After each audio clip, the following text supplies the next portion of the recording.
Hello and welcome to our Summer Scares middle grade panel. I'm Julia Smith, Books for Youth Senior Editor at Booklist. Before we begin, I'd like to go over some technical details. Links to Summer Scares resources and information were included in the reminder email you received from Zoom 1 hour ago. To download them, please open that email, scroll to the bottom, and click on the link located there. You can also download the title list by copying the URL on this screen into your web browser. If you have any trouble, please contact us at webinars@booklistonline.com. The audience is in listen-only mode, but we welcome any questions you may have. On the bottom of your screen is a toolbar with a section for Q&A.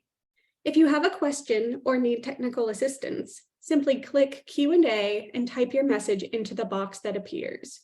We will do our best to respond to all tech-related questions and pass along all other questions to today's panelists so they can follow up with you after the webinar.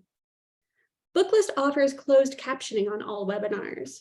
To enable or disable captions on your screen, please look for and click the live transcript icon on the toolbar mentioned earlier. From there, you can select Show or Hide Subtitles from the menu that appears. If you choose to enable subtitles, you can adjust the size of the captions at any time by selecting Subtitle Settings. And finally, Booklist expects all participants to maintain an atmosphere of respect and fairness. Anyone who violates this standard of behavior, including engaging in any form of harassment, may, at the discretion of the organizers, be immediately removed. We'd like to start today's program with a brief introduction about the Summer Scares program. For those of you unfamiliar, this is the 5th year of Summer Scares, which includes a reading list of titles selected by a committee of authors and librarians that is designed to promote horror as a great reading option for all ages and during any time of the year. The program is designed by the Horror Writers Association in partnership with United for Libraries, Book Riot, and Booklist. As I mentioned earlier, we sent a link to the 2023 Summer Scares programming guide, but please feel free to ask for that in the Q&A box if you are unable to locate it. We'd be happy to share it with you. Let's get to the reason why we are here today, our wonderful panel. Today, we have the pleasure of hearing from Katherine Arden, author of Small Spaces from Putnam Sons Books for Young Readers. Dan SaSuWeh Jones, author of Living Ghosts and Mischievous Monsters, Chilling American Indian Stories from Scholastic.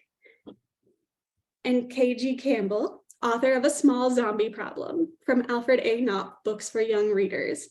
We will hear a brief presentation from each author about their book and then move on to our discussion. We will start now with Katherine Arden, author of Small Spaces. Welcome, Katherine. Hey, how's it going? Thank you for having me. I'm so excited to be here on this beautiful Tuesday. Or is it Tuesday? No, it's Friday. Friday, even better. Oh, gosh, I love Fridays. Much better than Tuesdays. Yes. Could you please just tell us a little bit about yourself and your book? Absolutely. My name is Katherine Arden. I'm the author of 4 scary novels for children, the Small Spaces series, which begins with the novel Small Spaces, and is followed up by 3 more called Dead Voices, Dark Waters, and Empty Smiles. And this 4-book series follows a group of children in contemporary Vermont who have to sort of endure these sort of scary challenges from this evil entity called the Smiling Man. The first novel, called Small Spaces, looks like this. It came out in 2018 and as you can see, has a scarecrow.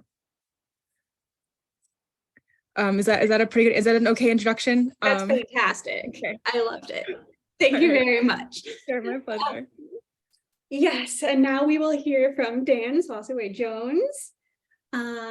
Feel free to turn on your camera and tell us about your book, Living Ghosts and Mischievous Monsters. Yes, I'm Dan SaSuWeh Jones, and I am the author of Living Ghosts, Mischievous Monsters. These are stories that I had accumulated over a number of years traveling the United States. It became clear to me that not just only my tribe, but tribes across the country dearly love ghost stories, and they spend a lot of time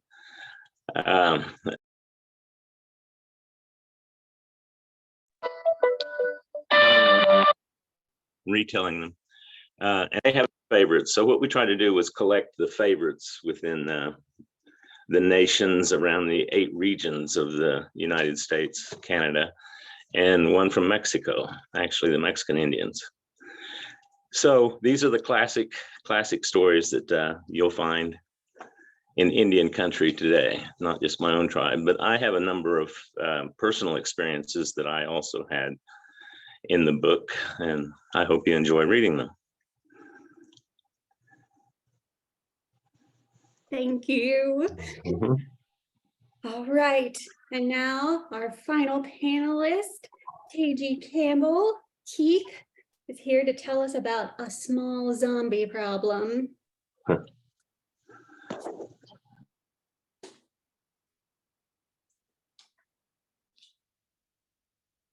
Hey everyone, KG Campbell here, author of a small zombie problem, which is one of a trilogy called Zombie Problems.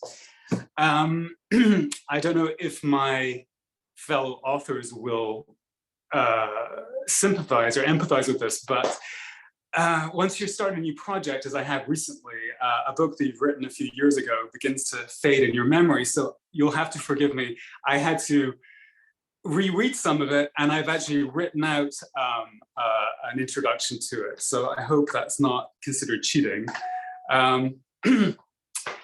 Owlish young August and his faded beauty queen aunt Hydrangea are the last of the DuPonts, the remnants of the once great hot sauce dynasty that has resided at Locust Hole for over a century. Although almost 12 years old, August has never left the crumbling mansion, whose doors and windows remain boarded up to protect him, so says the reclusive, highly strung Hydrangea, from the many dangers outside: giant alligators, betrayals, heartbreaks, and most monstrous of all, butterflies. All August knows of the world is what he can spy from the small grubby windows of his garret bedroom, which is not a lot. Until, that is, a mysterious ramshackled houseboat moors on the canal behind the mansion, with a television. On its small vintage screen, August meets TV teen Stella stars, whose zany capers and loyal cast of friends introduce the solitary boy to the new intoxicating notions of companionship and belonging. His opportunity arrives unexpectedly in the form of an invitation from previously unknown relatives, which, to Hydrangea's horror, he accepts.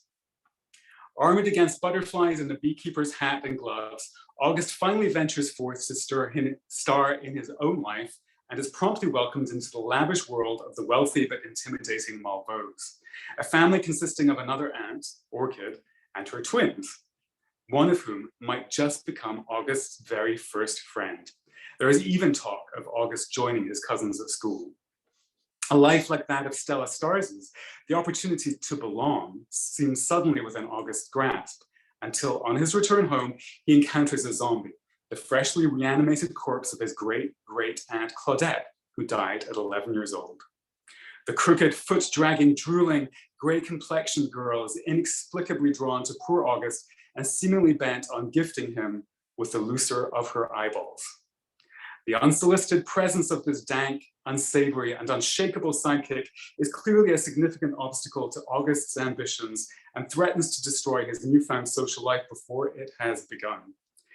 But August learns of an amulet, a family heirloom known as the Zombie Stone, a so-called go-between that can return the undead to the realm from which they came and thus deliver August from his small zombie problem.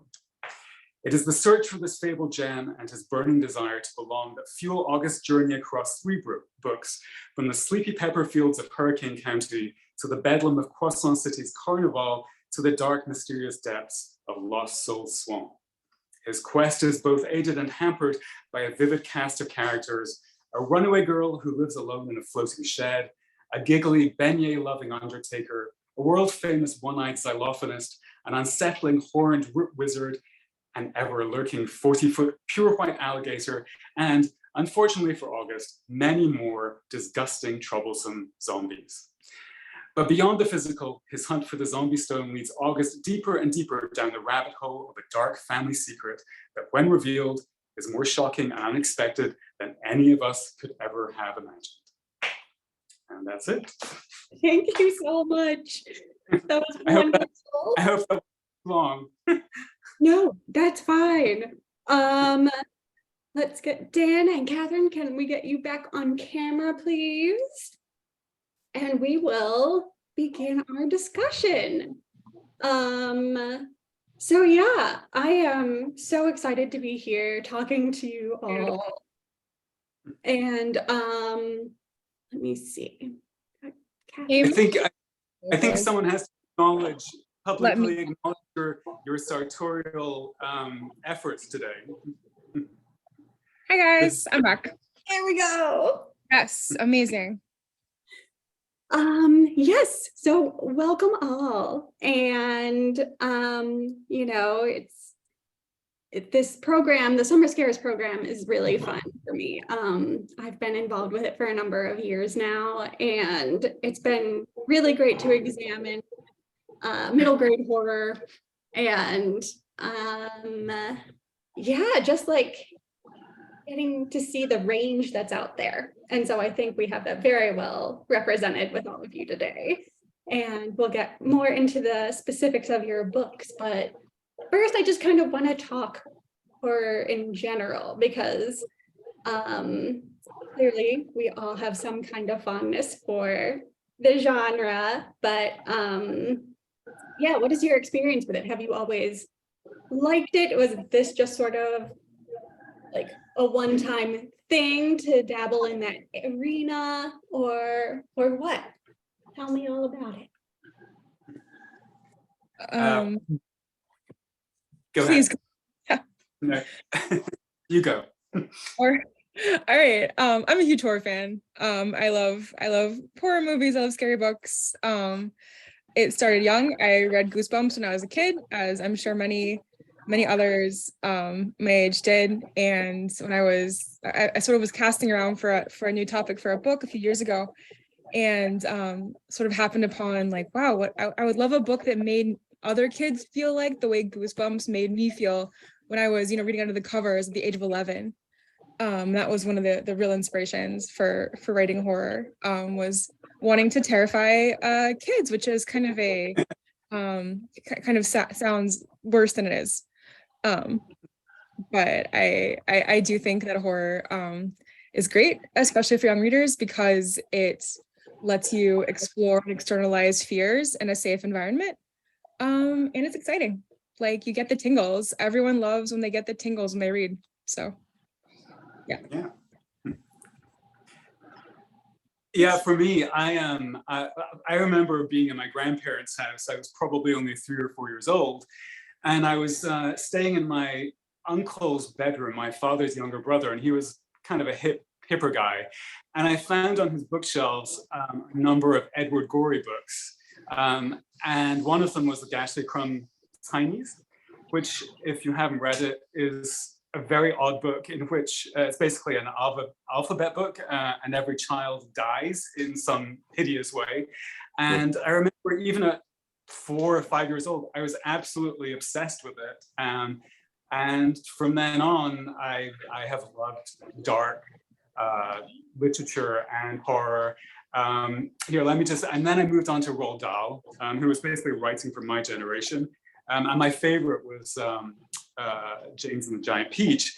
And I think this one sentence probably made me want to write scary books for kids. This one sentence. Then one day, James's mother and father went to London to do some shopping. And there, a terrible thing happened.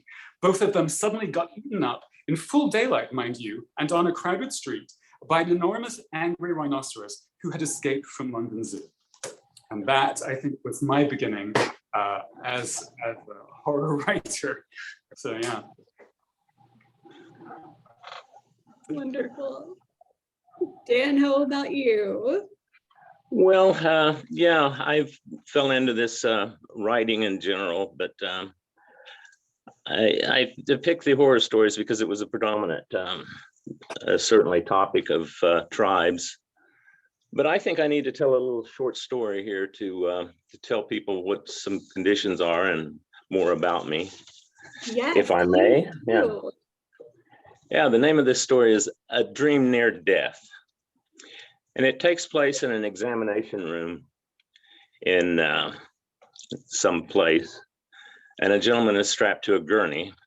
And ahead of him is a strange looking creature. It has very long arms, very long legs.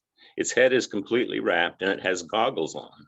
There's one in front of him and there's one behind him. And he's strapped in. He can move his head around. But he's just coming back to wake when he hears a voice in the room with no particular body. And it just says, you have to get up. We're getting ready to go. Hurry up. And the man just trying to come to consciousness.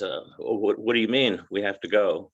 He says, you've been given the code and it's not favorable.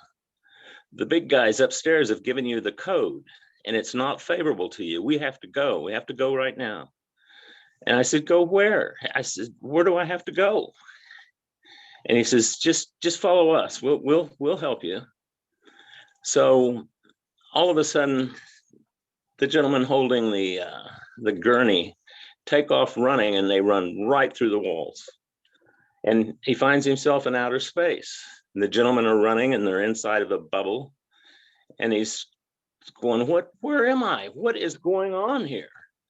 And the voice says, we have to get away. They're going to start a war. They're coming after us. They're going to get us. And he says, I can't deal with this. I've got to go home. I can't. I don't want to fight no one. He says, well, the war has begun. You have to be ready. And all of a sudden, he sees a giant wall. And all of a sudden, as they start plunging toward the wall, he plunges right through it. And he finds himself in another examination room. A young nurse comes to the side of him and she asks, how do you feel? And he's like very taken back by the girl. It's almost like he recognizes her. And the voice comes on and says, don't you recognize her? And the man says, no, I don't recognize. He says, I do, but I don't. He says, this is your daughter. He says, it can't be my daughter. My daughter was 5 years old when I left her. This woman's in her 20s. He says, well, it's your daughter. And she's worried. She's plenty worried. We're all worried about you. We're going to rest up here and then we'll continue. But they're after us now. So he starts talking to the girl and she knows things about when she was a little girl. Not too much, but she knows things. So he's completely bewildered by where he's at and where he finds himself. After he passes out, he wakes up and they begin the journey again. They blast right through the wall and he finds himself in outer space again. And all of a sudden next to him, a little helicopter flies by him. And it's going about twice as fast as him. And he's like, what is that? What was that? And there was something driving it, but it wasn't a human. It looked more like an animal. It had a helmet on and it looked like it had communication controls. And he's asking the voice, what was that? He said, those are your fighters. They're going to help us fight. And he goes, I'm not fighting anyone. Who are these people that are after us? And he says, it's God. God is after us. He goes, no, I'm not fighting God. No, take me home. So through space again, he sees another wall, a giant wall. And they fly right through the wall.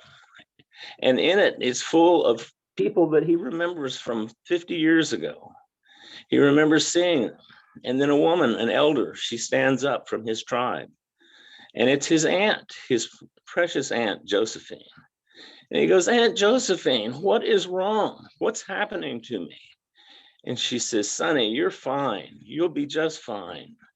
I said, what am I doing here? How are you here? We buried you years ago. She said, everything is fine, Sonny. Just be calm and everything will work. She's very soothing to him and it does help him, but he still can't understand what What is going on? And then in the back, we hear the old men start out with a song. We hear them singing. And it's a song he recognizes from his youth. The old men are singing in his language. And as everybody in the room joins in the song, all of a sudden he's swished through the wall, and he finds himself in space again. And he's going, what is going on with me? Who are you? And the little voice comes on and says, I've been with you since the beginning. Some people call me your guardian spirit, but I'm a spirit just like you. As a matter of fact, I am you. We're all you. And he goes, why is this happening to me? He said, it's all in the code. And I said, I don't understand this code. What is this? And the code is now on the outside of his hand, and he can't read it. It's some strange language. The little voice says, yes. He said, the big guys put the code in. He says, they write it from the inside out. And he goes, what is this, a tattoo? And how do they put it from the inside out? I don't want to do this anymore. I want to go home. And then they blast through another door, and then through this wall into another room. And in the room is a gurney, and a body lays on it. And it's been covered up. It looks like the body has just passed. And as he looks, he's asking the voice, who is this? And all of a sudden the sheet goes down, and it's him. And it looks like he's passed. But all of a sudden, its eyes open, and he sees that it's him laying there, but it's awake. And the little voice says, good. He says, good, you've come back around. It looks like you're going to make it. And he says, where are we? Are we in the past or the future? How have we gotten here? And he says, well, we're in the present, and you've returned. The past and the future and the present are all one. That dream was about me 3 weeks ago. I was diagnosed with COVID. It nearly took my life, but I'm still having some brain fog. So I just wanted to tell that story to help you understand the condition that I'm just coming through. I'm so grateful that they've given me this opportunity. It's given me a lot of strength back. Thank you. Thank you so much for sharing that. That was wonderful. I think it's a great example of like storytelling as a way to like gather strength and gather courage in like crazy, scary circumstances, which is what horror does. So we have a great range of horror, as I mentioned before, with your 3 books. And that is something we strive for in our selections for summer scares, because we want people to know that it's not all things that are gonna like give you nightmares. And I think that's probably a fear that a lot of parents have, way more than the kids who want to read the books have. And so we've got sort of like funny and light books that use horror themes. And so that would be a little more like Keith's, because we've got like the zombie tropes and a lot of the, you know, the trappings of horror. But it's certainly such a they're sweet stories. I love them so much, but they've got a lot of humor. There is gross stuff. And so it's sort of like that, and it's a very safe way to dip your toe into the genre if you're feeling that way. Which I thought it was fun that you approached horror from that and being like a big fan of the genre yourself. Did you think about doing something like a little more hard or gritty? I actually set out quite self-consciously to write a Gothic novel. And for those who don't know, Gothic is sort of the original ancestor of horror, originating in the 18th century and going through the 19th century. And it established many of the tropes that we now associate with horror, and used heavy-handedly would seem very silly in adult literature, but with younger minds, they're still fresh and they haven't come across quite so many of them. So I did consciously do that. I think the main one that I really capitalized on was setting, because in a Gothic novel, the setting almost becomes a character in itself. So this world, which is looks a lot like Louisiana, although it doesn't actually say it is, although it is, which is good. And I got to Louisiana because of zombies. Zombies originally do come from voodoo. And I started writing a much darker book for an older audience. But I kind of started wading into a place that probably wasn't great. I mean, voodoo is a living religion. And I realized that it might not be the best thing to go there. And also my publisher was pushing me to write for slightly younger kids. So it sort of took this turn, and yeah, it is horror, it is Gothic, but as you say, there is some of the gross zombie stuff, which is what I think pulls in the audience, and it keeps them hopefully laughing and grimacing. So yeah, that's how I got there. Oh my goodness. Yes, it absolutely succeeds on those fronts. And then on the other side of the coin, we have Katherine, who, you said you wanted to give kids tingles, and I think this definitely does that. Can you talk a little bit more about like writing the book, or like what you were hoping kids might take away or experience with it? I mean, I think every kid experiences a book differently, just like every reader in general experiences books differently. One thing about writing scary books for this age kind of range is that kids vary so much in what they want to read, what they can handle, what they might be too scary, what might be scary enough. I'll often get the question like, is this book like too scary for my kid? And I'm like, I don't know your child, you must read it yourself, right? Because some kids are ready for Stephen King at 12, right? They break out it and they're like, this is whoa. And some kids are not at all ready for horror and need to stick different genres. So I wrote something that I hope that I would have enjoyed at 11, 12. And I think at the end of the day, every writer has to write for themselves, and for their own personal taste and for their own personal enjoyment, and then hope that others also enjoy and appreciate. But definitely I do think kids enjoy being scared. It's kind of a safe fear, which is healthy. And it's got kind of the campfire. I love the kind of the ghost toys around a campfire vibes. And that was something I tried to recreate in my scary quartet of books. Yes, totally agree with that. And it is, I think your point about, kids know what they're comfortable with. And, it's a combination of parents or caregivers, like knowing their kid and maybe taking a moment to read a bit of something. And then also kids are gonna put down a book that is too much for them. I think one of the nice things about books versus movies or other forms of media is that it's easier for a young brain to filter things they're not ready for or they don't understand. I think we all have the experience of reading when we were kids, something was kind of too old for us and coming to a section that just didn't make sense. And that was just your brain kind of filtering out a piece that you just don't have the context to understand yet.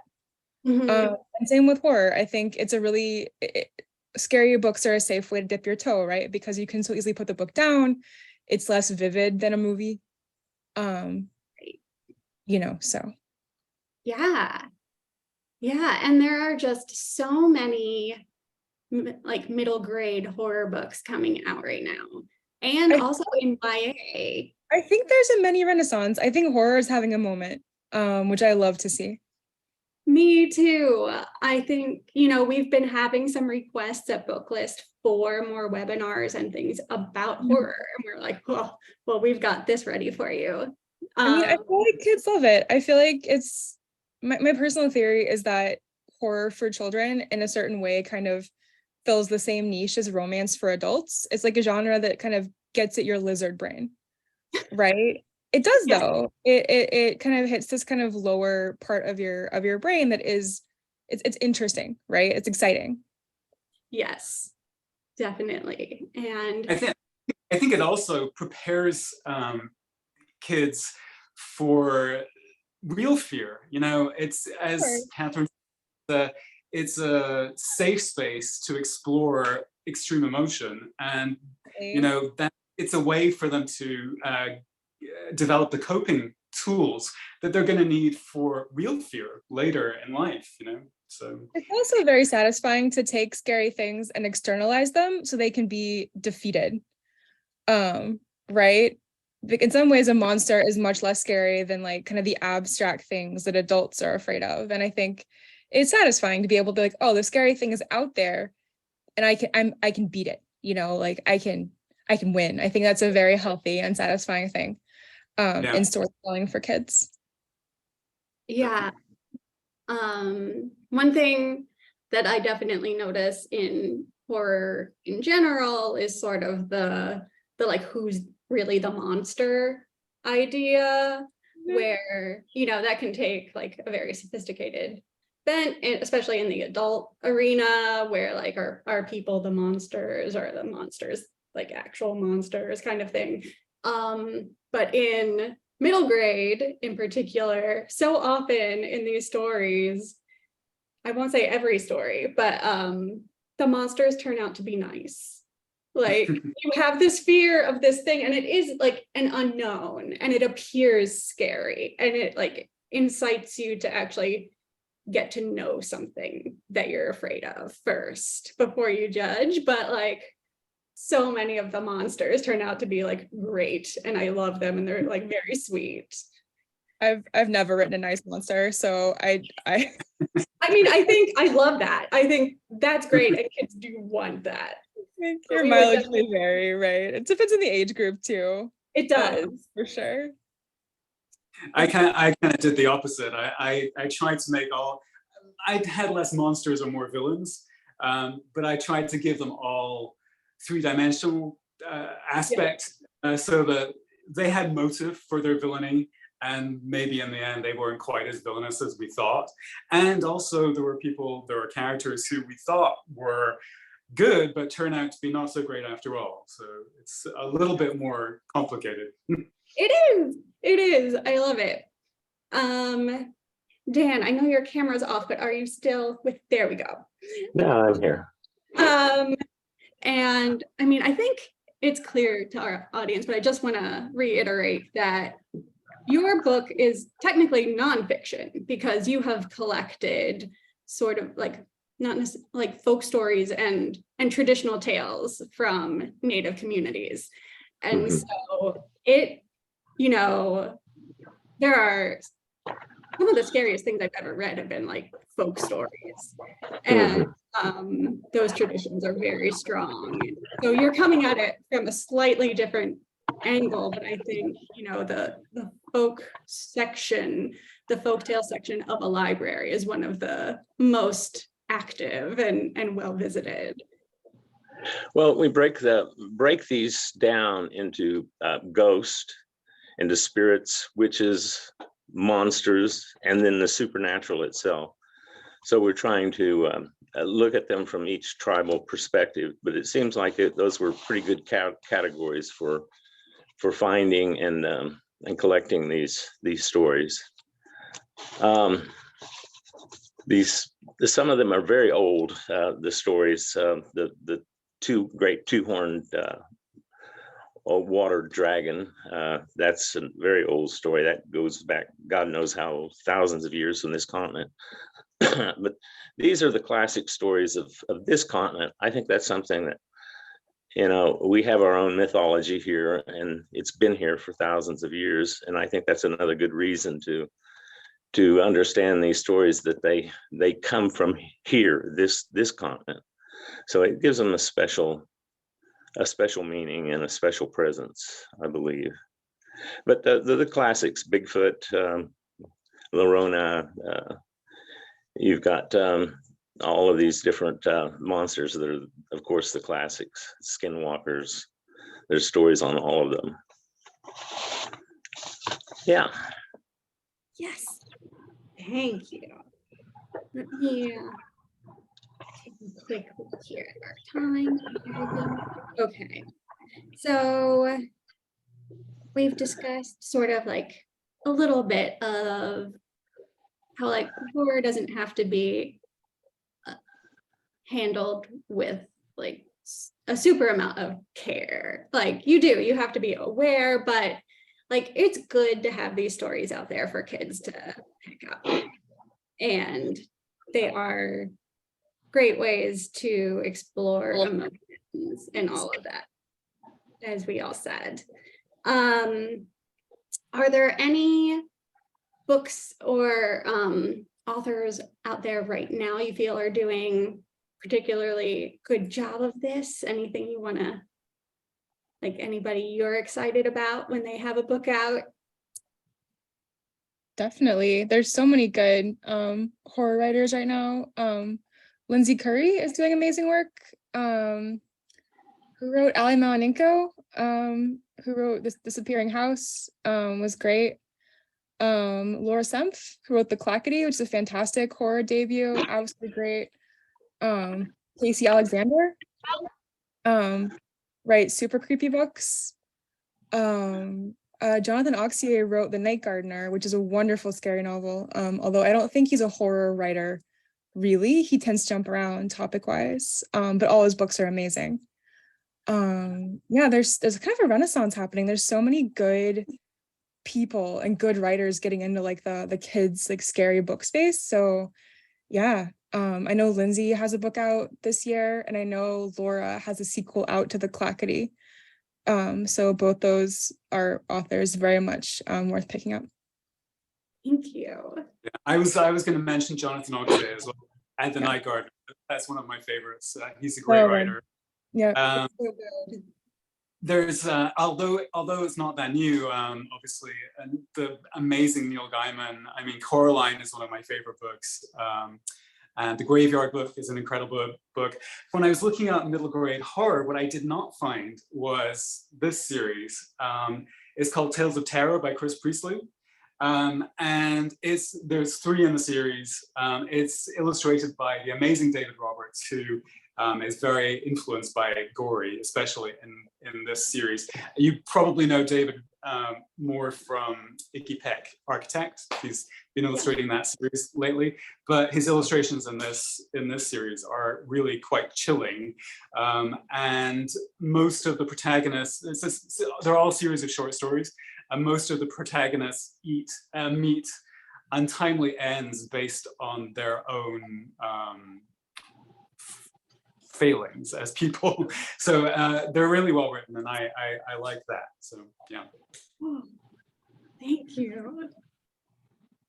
Dan, anything from you? Well, unfortunately, there's not a whole lot of Native American writers that I can quote. I think this is kind of new to me, as I did on my research. So I'm kind of new to horror for young writers. My main mission was to, of course, collect the classics from our own people and get those published, just so that people can recognize what tribal people, Native people consider a part of their culture. So yeah, I think the people you pick here today are wonderful too. Yeah. As a matter of fact. Mm-hmm. He doesn't write for children, but Stephen Graham Jones, is a Native American writer who writes absolutely fantastic horror. Yes, and we often comp his titles for like teens. Yeah, there's definitely he's got teenage protagonists for sure in some books. He's amazing. Yeah, That's so true. he's great as like a crossover for a younger audience too, definitely. Yeah, that's a big problem for our children, is they don't have heroes that look like them. Mm-hmm. And so these authors that are just now coming in and bringing these stories are very, very important, culturally speaking. Yes, and even with something like Firekeeper's Daughter, which was out maybe 2 years ago now. Don't quote me on the year. It was recent, but like it was wonderful. And it was, you know, not horror, but it was another YA book with a Native protagonist. And but it's more of like a mystery, but it pulls in some supernatural elements, and there is like a ghostly presence and that kind of thing. So there's a good, like, that's also a good way to get people who might not think that they like horror sort of like into the genre as well. Be like, well, here's one that's mostly mystery, but it's got these elements, you know. That's a really good way. I think there's a broad application there. Definitely. Yeah. I might put Rebecca Roanhorse in that category too. Which one? Rebecca Roanhorse. Oh, right, yeah. As sort of horror. I mean, it's more fantasy, it's more thrilling. I would not say it's horror at all, but in that category of like sort of Native American indigenous stories. Yeah, they're coming along, but you know, you've got a They're coming population of along. over 5 million people. So we're kind of in the background. Yes, but one of the things that I've been so happy to see with this sort of like influx of horror books coming out for the youth space is an increase in like different voices and them telling their stories, and different, and you're seeing it a little more in even like horror movies and things coming out, especially with like the Jordan Peele productions and things, which are so well done and so popular with everyone. But you're getting a little more acceptance in the mainstream of that kind of thing, and I'm hoping they just sort of like keep kicking down those barriers, because these are necessary stories and really fantastic. You just like have access to so many wonderful writers that we just haven't given the floor to previously. We have, were you going to say something, Keith? I don't want to. Okay, sorry. We have one audience question in that I will put to you all, which is if there are any middle grade books that you would recommend for those trying to write middle grade horror for the first time. Interesting. I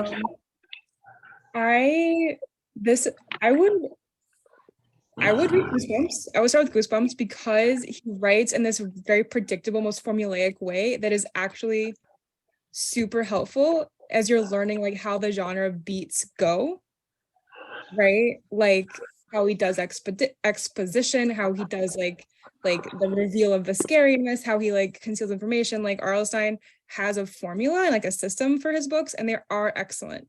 And I think reading a lot of them would give you like a sense of how like a book can be structured. For style, I would pick someone like Mary Downing Hahn or Coraline Neil Gaiman or Oxier, or somebody who writes a little bit more like elevated prose to like get a sense of like how different writers like do prose. I would read folk stories also. I would pick up like different folk stories and get like a sense of the kind of scary stories that are just out there in the wild.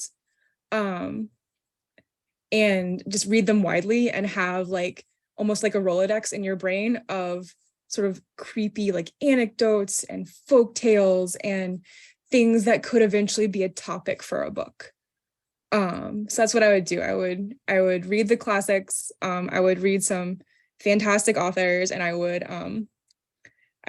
get like a sort of a brain bank of folk tales going. Yeah. Good luck writing children. That's great. Write more scary stories. Yeah, I mean, I have nothing to add to that. That was a very comprehensive answer. Yes. Thank you, Catherine. Sorry, recommending things and talking about the writing like process for kids is my two favorite topics. So I will now be quiet. But yeah. Oh, it's great. Let's switch gears a tiny bit just to libraries and sort of the place that horror has in those collections, especially in like I don't want to derail our conversation into like an area of censorship, but I feel like there's a heightened atmosphere these days, like against stories that could be alarming to to like sum it up. But like, I mean, I feel like for me, my biggest rebuttal to library censorship is very often, almost always now, your child is carrying, I'm sorry, a porn machine in their pocket. Like your phone can get you almost anything, terrible things, anything you want to see, right? So why are we after library books? Yeah. I mean, and I'm sure you've heard the phrase, free people read freely. I mean, that's where we are right now. And I think there should be, for every kid, there should be a book. And if that's what kids want to read, then they should be allowed to read it. Horror, as we've sort of touched on, is an important part of developing emotional capabilities. And so I certainly don't think being alarmed is necessarily a bad thing, and especially within the safeness of a book. And as Katherine said, reading is a slightly less vivid kind of way of experiencing horror. I mean, a movie is in your face. There's nothing you can do about what's coming at you on the screen.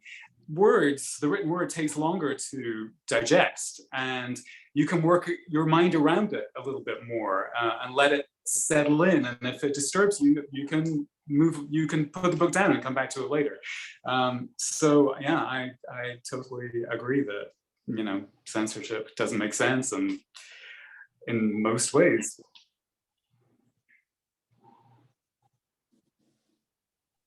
Yeah, it's just, it is,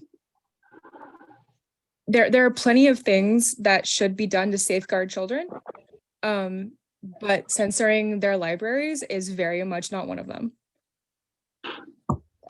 You know, like, you can make a long list of things we should be doing to make kids' lives better, and that is such a bad use of mental and sort of social resources. It's absurd. It's like really that's the issue, is library books, right? Yeah. Not the. so If I had a kid in school, I'd be worried about other things than the books in the library for my child. Oh my gosh. right. Yeah. Thank you for that. So what would you like say to librarians who, I'd say the vast majority would be like completely on board with everything you all have just said, but they're the ones who are gonna face the parents who, in general, just like approaching horror, if they're a little like unsure about, you know, why they should let their kids read it, like if they're not sure about that. I feel like the issue doesn't center around things that might frighten kids. The issue centers around things that might expose kids to ideas that parents disagree with. Mm-hmm. Right? And like, you know, my books are pretty scary. No one's tried to censor them because scariness is not the point at all. The point is I disagree with this, therefore I must erase this idea from my child's life entirely, which is quite a misguided, I feel, approach, but that's where we are. Yeah. You know? And it's just agreed. It's its own horror story. But these books, I think, you know, won't have any problems at all. And I know that there's going to be a lot of enjoyment to be had from these. And it's nice that the librarians who are going to be stocking these books are drawing a little more attention to it because of the program we have that programming guide, so they can like really interact with the reader and like the fun and work through anything. If a reader is like, that was a little much for me. You know, they can talk about why. Because if you're going to be talking about it and having activities, and I think it just like helps with a full engagement, which is a wonderful thing in any genre. And I think it's a good way to get kids interested in reading. Like, you know, horror is not for every reader, but I think these books will like appeal to most readers.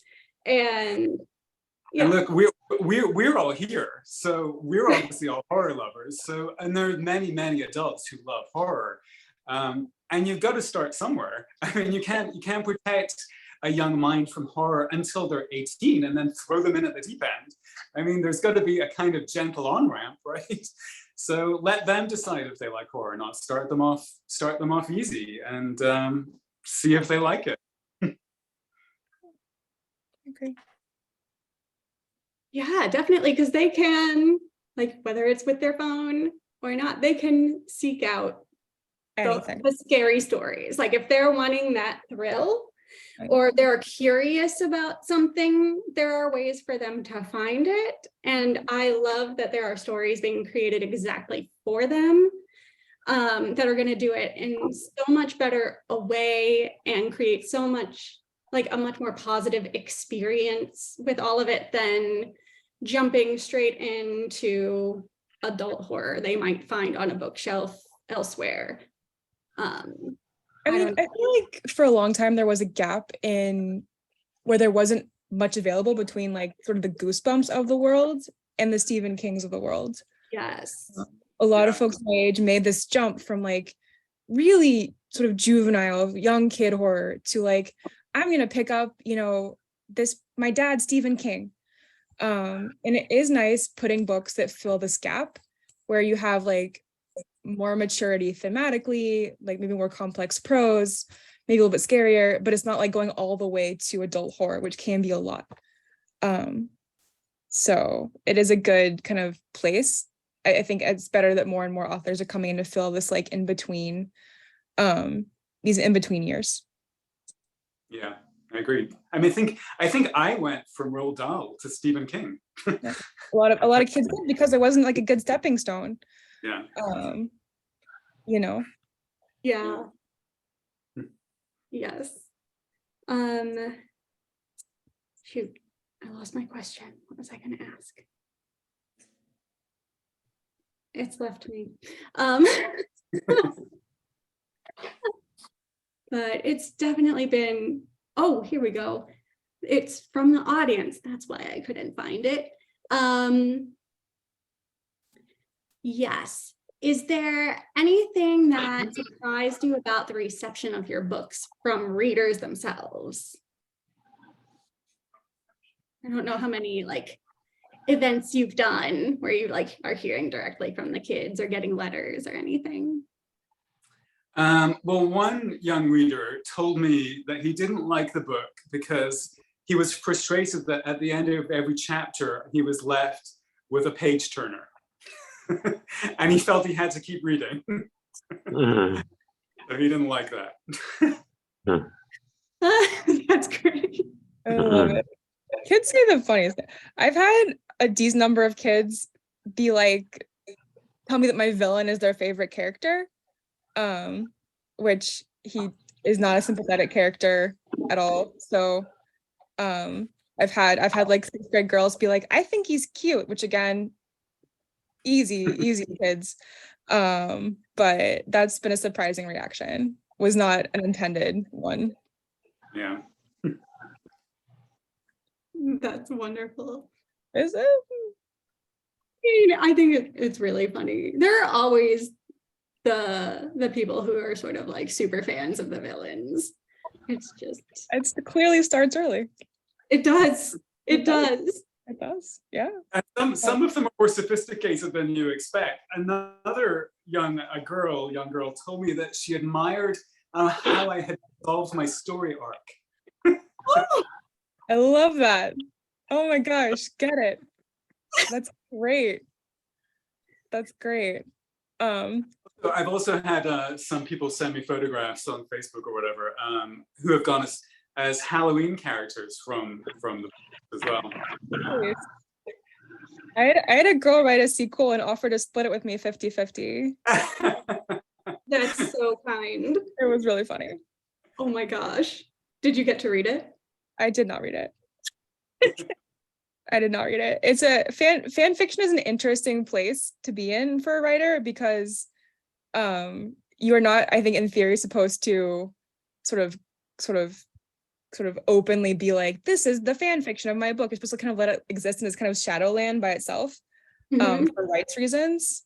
But you don't want to like discourage kids' creativity either. So I just sent her a thank you note, basically. Aw. Yeah.